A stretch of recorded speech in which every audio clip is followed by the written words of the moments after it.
পৰি যায়। মহাৰাজ আহি ৰত্নকোঠাত প্ৰৱেশ কৰিব। ৰত্নকোঠাৰ দুৱাৰখন লাহেকৈ খুলি দিব আৰু ৰত্নকোঠাত থকা হীৰা মণি মুকুতাৰে মোৰ চকুটো একেবাৰে চাক মাৰি ধৰিব আৰু মহাৰাজে মণি মুকুতাবোৰ গছকি গছকি আগবাঢ়ি যাব। এটা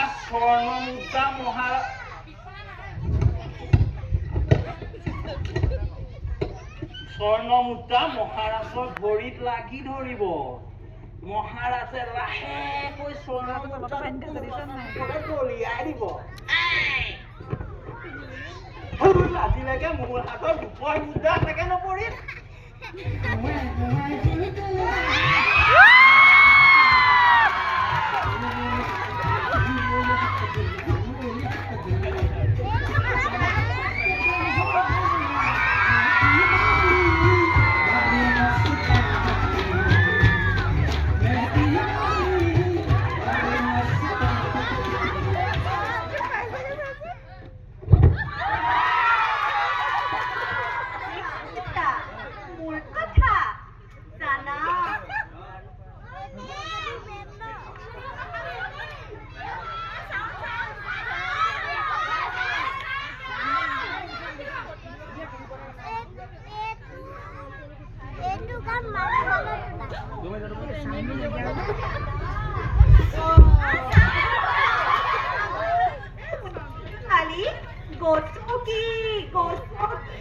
আমি দুয়ো আগবাঢ়ো হাতে হাত ধৰি।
হিতাধিকাৰী হালৈ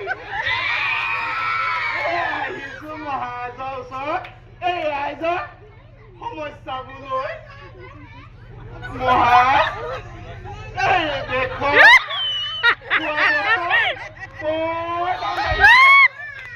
তাকে লৈ আমাৰ ৰাইজসকলে বৰ কষ্ট পাইছে নহয় গাখীৰৰ খেৰ 50 টকা পিঁয়াজৰ কেজি 100 টকা মাছ মাংস খালেতো বেগাকে চাব নোৱাৰি সেয়েহে মহাৰাজৰ ওচৰত ক'বলৈ আহিছো বিদেশী বস্তুবিলাক অলপ কম দামত পায় খালে পেটটোহে বেয়া হৈ দেখো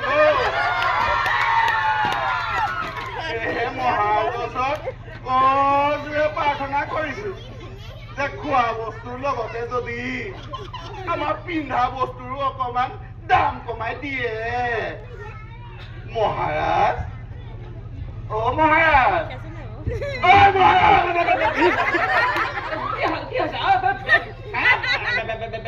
মহামন্ত্ৰী ডাঙৰীয়ানী আপুনি থাকোতে দেশত এইবোৰ পাৰো ৰজাটো মই মিছা ক'লে কি যাব হ'ব হ'ব আজিৰ পৰা মই সকলো উৎকৃষ্ট বস্তুৰ দাম মই কমাই দিলো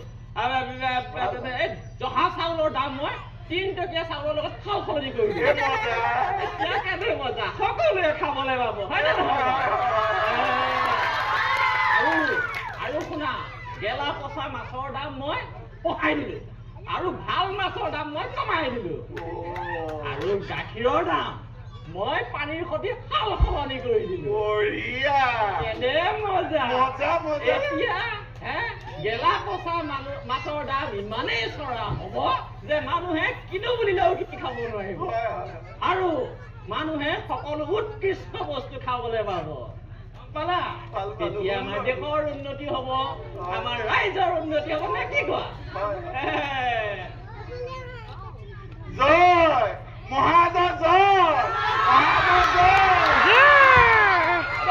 জয় বাদ দিয়াহে আৰু কি ক'ব লগা আছে কোৱা ক'বলেতো বহুত কথাই আছে মহাৰাজ এই আমাৰ ৰাইজৰ গাভৰুসকলে পাকলে যাওঁতে এই চিকিউৰিটি গাৰ্ডকেইটা বৰ লোলুপ দৃষ্টিয়ে চাই বুজিছে নে সেয়েহে মই মহাৰাজৰ ওচৰত প্ৰাৰ্থনা কৰিছো যাতে প্ৰতিজনী ছোৱালীৰ লগত এটাকৈ যদি ডেকা ল'ৰা দিব পৰা হ'বতো কিয় নহ'ব আজিৰ পৰা মই ঘোষণা কৰি দিছো শুনা মহামন্ত্ৰী আজিৰ পৰা মই ঘোষণা কৰি দিলো যে প্ৰতিগৰাকী গাভৰু সুৰক্ষাৰ কাৰণে লগত একোজনকে ডেকা যাব হ'ল নহয় এতিয়া হৈছে হৈছে মহাৰাজ আৰু কিবা ক'ব লগা আছে কোৱা আছে মহাৰাজ এই আমাৰ ৰাইজততো দেশততো এশএবুৰি সমস্যা খোৱা পানী পিছত কথা পাতিম এতিয়া যাব পাৰে জয় মহাৰাজ জয় মহাৰাজ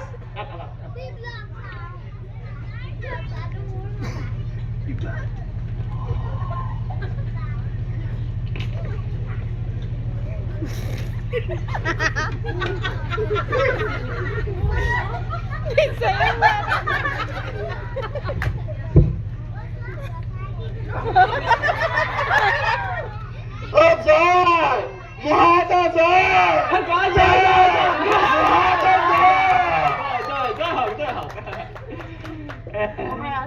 আপুনি কিবা এটা সিদ্ধান্ত লোৱাৰ আগতে মোৰ লগত আলোচনা কৰাটো দৰকাৰ মইনো কি বেয়া সিদ্ধান্তটো ললো হে মই হৈছো ৰজা আৰু মই জনসাধাৰণৰ ভালৰ কাৰণে এইখন আইন লৈছো তাতে আকৌ আপুনি মহাৰাজ আইন এখন গাই দিয়াটো সহজ কিন্তু মহাৰাজ বাহিৰত কি হৈ আছে আপুনি জানো জানে এই প্ৰজাৰ কথাটো বাদে এতিয়া এই আমাৰ যিখিনি কৰ্মচাৰী সিহঁতেও বিসম্বাদ কৰাত লাগি গৈছে বিসম্বাদ কেলৈ বিসম্বাদ কৰিছে যোৱা 4 বছৰে এই মহাৰাজে ৰাজকোষৰ পৰা ধন কিমান লোন ঘূৰাই দিছে মই দিছো নহয় কেলে তোমাকে দেখোন মই দিছো শিক্ষাৰ নামত দিছো মই স্বাস্থ্যৰ নামত দিছো আৰু আৰু আৰু মই সীমান্ত সুৰক্ষা নামত দিছো, কিমান দিছো, লাগিলে আৰু দিম। মোৰ ৰাজভঁৰাল একেবাৰে ধন ভৰি আছে। আছে মহাৰাজ আছে, কিন্তু মহাৰাজ আপুনিয়ে ভাবক এই ৰাজভঁৰাললৈ ধন আহেনো ক'ৰ পৰা? এই বিদেশী বজাৰত বিক্ৰী হোৱা আমাৰ উৎপন্ন সামগ্ৰীৰ মুনাফাৰ পৰা। যদি আমাৰ দেশৰ সামগ্ৰীসমূহ বিদেশী বজাৰত বিক্ৰী কৰিব নোৱাৰে, তেতিয়া এই ৰাজভঁৰাললৈ এই ধন আহিব ক'ৰ পৰা?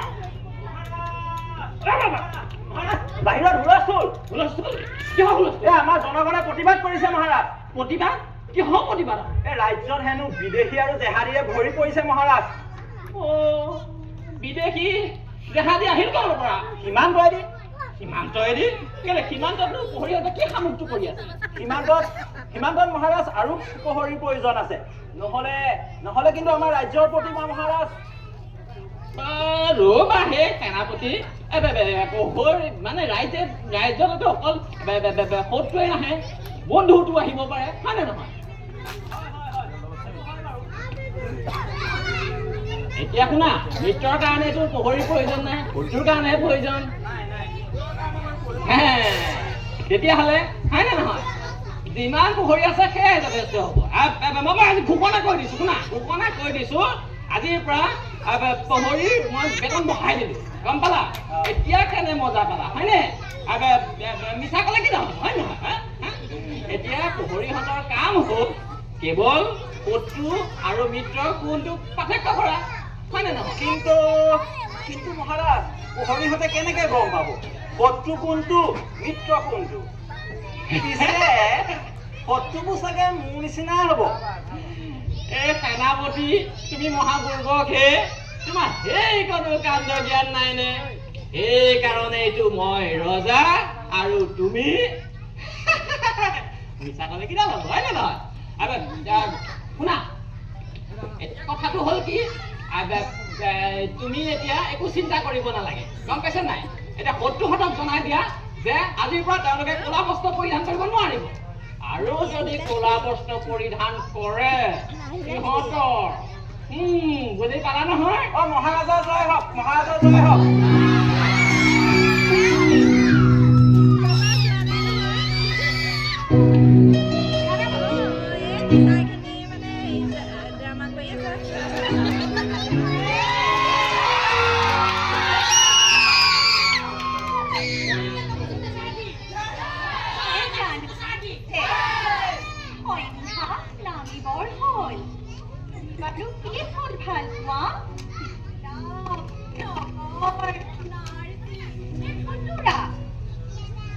মহাৰাজ, কাহানিয়ে সুধি আছে কি ফুল ভাল পায়? মহাৰাজ, ফুল ফুল ফুল ফুল ফুল ফুল ফুল ভেট ফুল ভেট ফুল।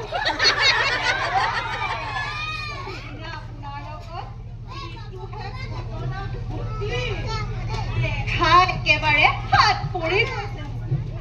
তুমি এইবিলাক চিন্তা কৰিব নালাগে মহাৰাজ, তুমি যোৱা, তুমি বিশ্ৰাম কৰাগৈ। আমাৰ চিন্তা কৰিবলৈ খানাত মহামন্ত্ৰী ডাঙৰীয়ানী আছে নহয়, হয় নে নহয় বাৰু? তুমি বিশ্ৰাম কৰাগৈ, যোৱা। আৰু এটা কথা শুনাচোন, আজি আমি লং ড্ৰাইভত যাম, আৰু মহামন্ত্ৰী ডাঙৰীয়ানীও যাব আমাৰ লগত। I am sorry. মূৰটো কিবা পেইন কৰি আছে। হ'ব, তুমি বিশ্ৰাম কৰাগে, যোৱা। সেনাপতি, মহাৰাণীক লৈ যোৱা তেওঁৰ শয়ন কোঠালৈ।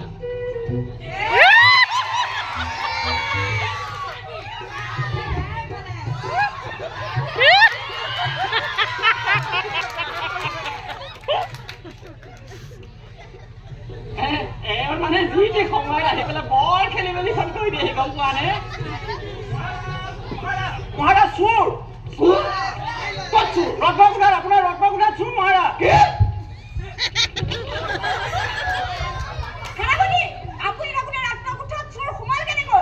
আপুনি জানেই দেখোন, মহাৰাজৰ বাদে ৰত্নকোঠাত কাৰো সোমোৱাৰ আদেশ নাই। তেনেস্থলত এটা চোৰ সোমাব বুলি মই কেনেকে গম পাম? এইটো কথা আপুনি ভবাটো উচিত আছিলে। আইন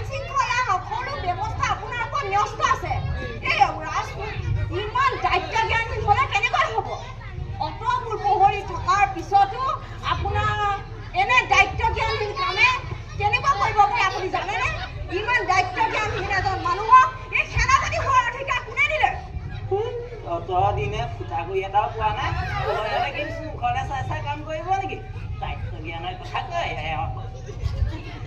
এই মুখৰ ভিতৰতে কি বেল বেলাই আছে কি বেল বেলাম অতদিনে প্ৰহৰীহঁতে বেতন পোৱা নাই কোনোবাই দিনা মোৰ টেটুটোকে দুচেও কৰিব সিপিনে মোৰ লাইফ ইঞ্চুৰেঞ্চ এটা নহ'ল আজিলৈকে গম পায় আপুনি এইখিনিত থাকিলেহে গম পাব সেইখিনিত থাকিলে ক'ৰ পৰা গম পাব কোনোবা এদিন বজাৰৰ মাজলৈ আহি চাবচোন তেতিয়া বুজি পাব সকলোৱে আপোনাৰ নিচিনাকে বেংকত ফিক্স ডিপজিট কিবা নাই নহয় কিন্তু সৰু বেংক একাউণ্ট এটা আছে যিটো আপোনালোকে কিবা এটা দিব পাৰে সেনাপতি মোক চম্ভালি কথা কব মুখৰ কাহিনী বুলিয়ে যি কথা নকব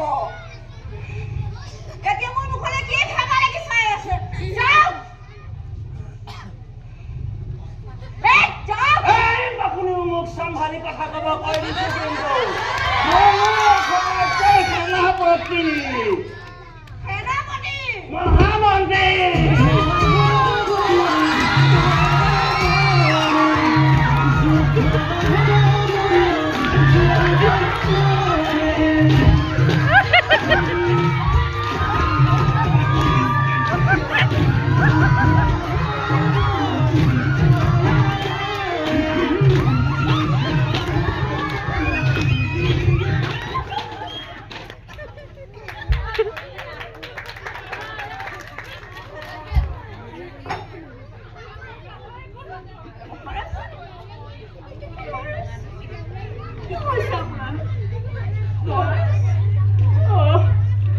সীমান্ত প্ৰহৰীহঁতেনো কি সামগ্ৰী কৰি আছিল হয়নে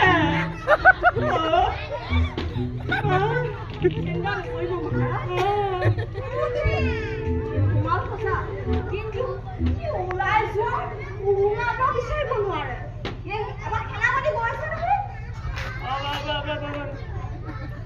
সেনাপতি গৈছা নেকি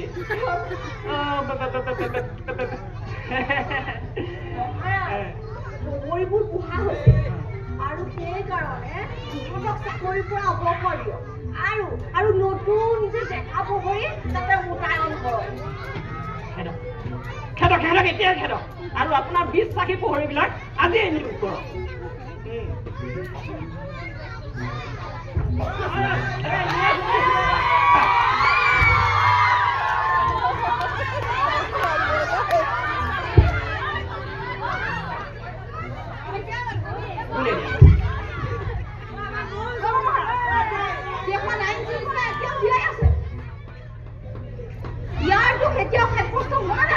কিহৰ কথা কয় হে কি মোৰ ৰত্ন ভাণ্ডাৰত সোমাইছে তাতকে আৰু দুখৰ কথা কিবা থাকিব পাৰে নেকি সেনাপতি উলিয়াই দিয়া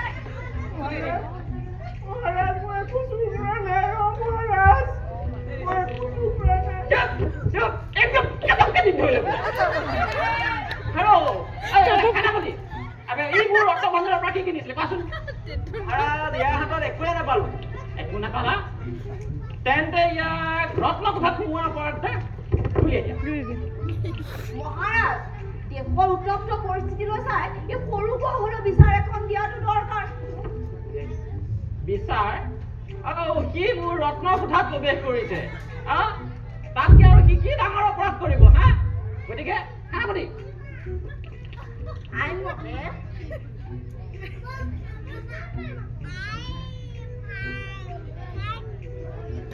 আইনমতে মহাৰাজে বাহিৰে আন কোনেও ৰত্ন কোঠাৰ ভিতৰত কি আছে নিষেধ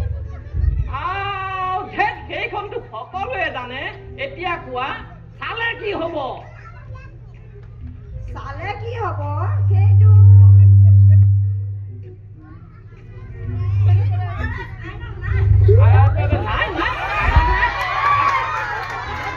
আছে ভালকে চাচোন ভালকে চোৱা পাতটো ফাটি যাব পাৰে মহাৰাজ যিহেতু চোৱাটোৱেই নিষেধ গতিকে চালে কি হ'ব সেইটো মহাৰাজ আইনত নাই যদি এইটো এৰিয়াই দিওঁ কিয় এৰি দিবা হে তুমি তাক কিয় এৰি দিবা হা সি ৰত্ন ভাণ্ডাৰত সোমাইছে কিয় এৰি দিবা তুমি মহামন্ত্ৰী লিখক এতিয়াই লিখক এই মুহূৰ্ততে লিখক চালে কি হ'ব এতিয়াই লিখক শুনক মই ঘোষণা কৰি দিলো এই মুহূৰ্তৰ পৰা ৰত্ন কোঠাত কোনোবাই প্ৰৱেশ কৰে তেওঁক গুলিয়াই মাৰা মোৰ বাহিৰে দেই, মোৰ বাহিৰে তেওঁ গুলিয়াই মৰা হ'ব গম পালে নহয় শুনা তই বুজি পালি নে নাই অন্য ৰাজ্যৰ লগত আমাৰ ৰাজ্যৰ পাৰ্থক্যটো হ'ল ন্যায় শাসন আৰু বিচাৰ ব্যৱস্থা বিনা বিচাৰে আমাৰ দেশত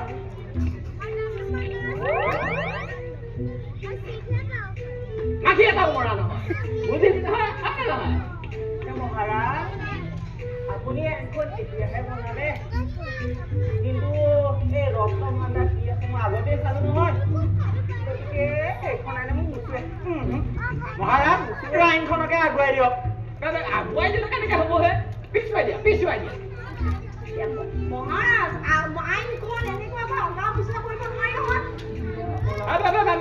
আগৰ পিছত কৰিব নোৱাৰিলে এখন কেনেকুৱা ধৰণৰ আইন হ'ল হে মাতক মোৰ সৈন্য বাহিনী যিমান আছে সকলোকে মাতক হাতী ঘোঁৰা সকলো লগাই দিয়ক লগাই হেঁচুকি দিয়ক আইন এখন পিছুৱাব নোৱাৰিলে মই কিহৰ ৰজাডাল হ'লো হে আইন এখন অগোৱা পিছা কৰাতকৈ ইয়াক চোৰ বুলি শাস্তি দি দিয়ক মহাৰাজ মইনো এনে কি চুৰ কৰিলো যে মোক গুলিয়াই মাৰিব মহাৰাজ মই বৰ সৰু মানুহ যেনে তেনে পেটে ভাতে দুবেলা দুমিটি খাই দিয়ে আৰু মোৰ মানুহজনীয়ে সাতোটাকৈ ল'ৰা ছোৱালী মোৰ গলত দি কৰোণা মহামাৰীতে মোক এইটো গুচি গ'ল এনেস্থলত আপুনি যদি মোক গুলিয়াই মাৰে মোৰ ল'ৰা ছোৱালীকেইটা বৰ আলাধানী হ'ব মহাৰাজ বৰ আলাধানী হ'ব তোৰ যদি ইমানেই ভয় তই ৰাজকাৰেঙত সোমাইছিলি নো কিয় মই সঁচা কৈছো মহাৰাজ মোৰ 14 পুৰুষৰ শপত মহাৰাজ মই একো চুৰ কৰা নাই ইয়াৰ সাহসটো চাচোন ই আকৌ মোকেই প্ৰশ্ন কৰে তই মোৰ ৰাজকাৰেঙত সোমাইছ তই ধন নিছ সোণ নিছ মুকুতা নিছ সোণৰ মোহৰবিলাক চুৰ কৰিছ আছে জানো মহাৰাজ আপোনাৰ ৰত্নকোঠাত এইবোৰ আছে জানো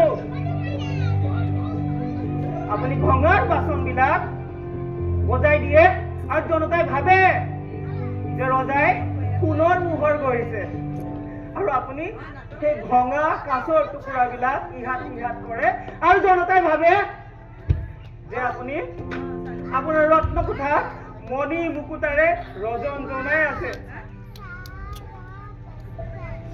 চুপ থাক শুনিছো নহয় খানা বুলি কি চাই আছা শুনিয়া দিয়া মহাৰাজ আৰু কিমানৰ চুপ কৰিব আপুনি কিমানৰ মুখ বন্ধ কৰিব আজি মোক কাইলৈ আপোনাক এনেকুৱা এজন কৈ আপুনি কিমানৰ মুখ বন্ধ কৰিব সেই কেতিয়াবা সেই বানপানী সেই মহামাৰী সেইবোৰত জৰ্জৰিত মানুহৰ কথা এবাৰ ভাবি চাইছেনে আপুনি মহাৰাজ চাইছেনে আপুনি কেনেকৈ আছে সেই দুখীয়া মানুহজন কেনেকৈ আছে সেই ঘৰহীন সেই গৃহহীন মানুহজন চাইছে আপুনি এবাৰ ভাবি মানুহৰ মাজলৈ গৈ সমাজৰ দুখ দুৰ্দশাৰ কথা আপুনি ভাবি চাইছেনে মহাৰাজ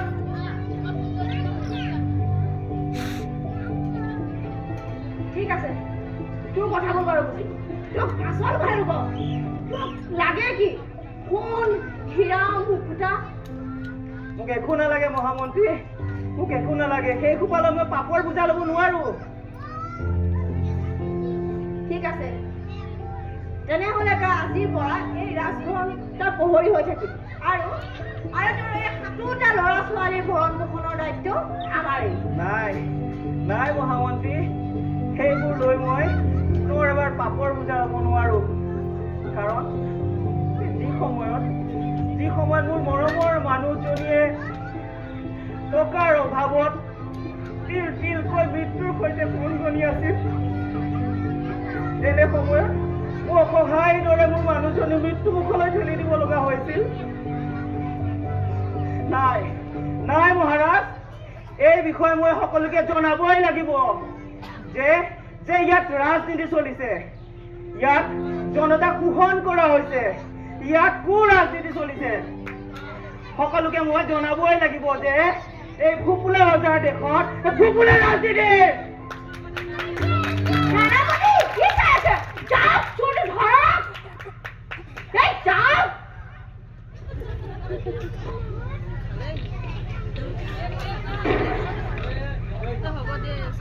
মৰিল মৰিল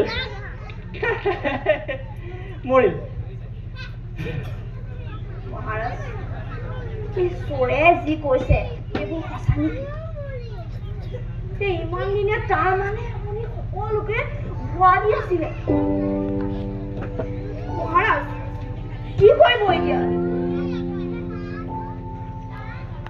চোৰে যদি ৰাজ্যত গৈ এই সকলোবোৰ সঁচা কথা কৈ দিয়ে, যদি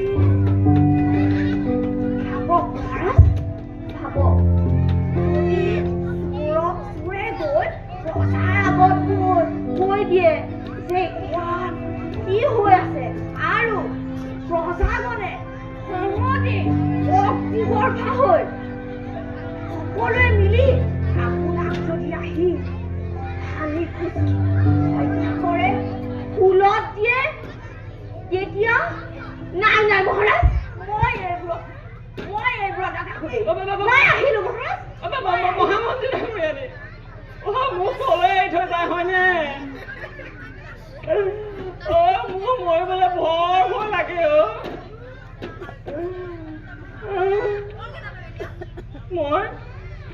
মই আৰু ইয়াত নাথাকো।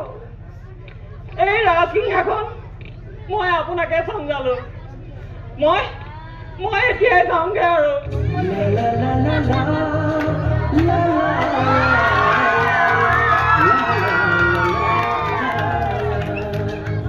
क्यों किसी को वफा के बदले वफा नहीं मिलती, क्यों किसी को दुआ के बदले दुआ नहीं मिलती, क्यों किसी को खुशी के बदले खुशी नहीं मिलती।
মহাৰাণী, মহাৰাণী নহয়, মহামন্ত্ৰী।